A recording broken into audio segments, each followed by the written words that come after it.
तर मराठी आणि गुजराती नंतर आता भाजपचा उत्तर भारतीय मतांवर डोळा आहे। छठ पूजेच्या पूर्वतयारीचा आढावा घेण्यासाठी पालकमंत्री मंगलप्रभात लोढा आणि भाजप मुंबई अध्यक्ष अमित साटम यांनी बैठक बोलावली आहे। मुंबई पालिका मुख्यालयात पालिका आयुक्त आणि पोलीस आयुक्तांशी चर्चा देखील करणार आहेत। तर छठ पूजा उत्सव समितीचे प्रतिनिधी देखील या बैठकीला उपस्थित राहणार आहेत। मुंबई महानगरपालिकेमध्ये ही बैठक होणार आहे। तर छठ पूजेच्या 4 दिवसाच्या कालावधीमध्ये भाविकांची गैरसोय होऊ नये यासाठी ही आढावा बैठक बोलवण्यात आली आहे।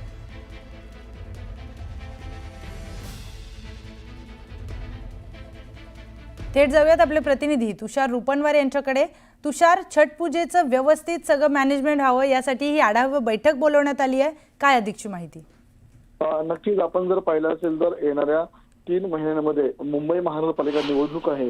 त्याचीकडे मराठी मतं, गुजराती मतं आणि त्यानंतर मुंबईमध्ये उत्तर भारतीय मतं ही मोठ्या प्रमाणात आहेत। उत्तर भारतीय वर्ग हा मुंबईमध्ये मोठ्या प्रमाणात राहतो।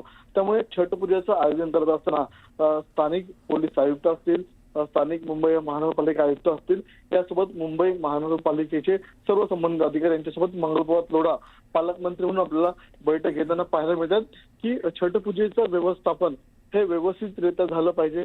कोणताही अनुचित प्रकार प्रामुख्याने गिरगाव चौपाटी असेल किंवा इतर चौपाटीच्या परिसरामध्ये होता कामा नये, त्यामुळे मोठा कायदा सुव्यवस्थेचा प्रश्न निर्माण होऊ शकतो। म्हणून आता स्वतः पोलीस आयुक्त देवेन भारती असतील किंवा मुंबई महानगरपालिका आयुक्त असतील, ही पालकमंत्र्यांसोबत आपल्याला संवाद साधताना पाहायला मिळतात आणि त्यांना नेमकं अजून काय स्वरूपाच्या सुविधा देण्यात याव्यात या संदर्भातला संवाद आणि या संदर्भातली बैठक सुरू असल्याचं पाहायला मिळत आहे। निश्चितच तुषार, धन्यवाद आपण दिलेल्या सविस्तर माहितीसाठी।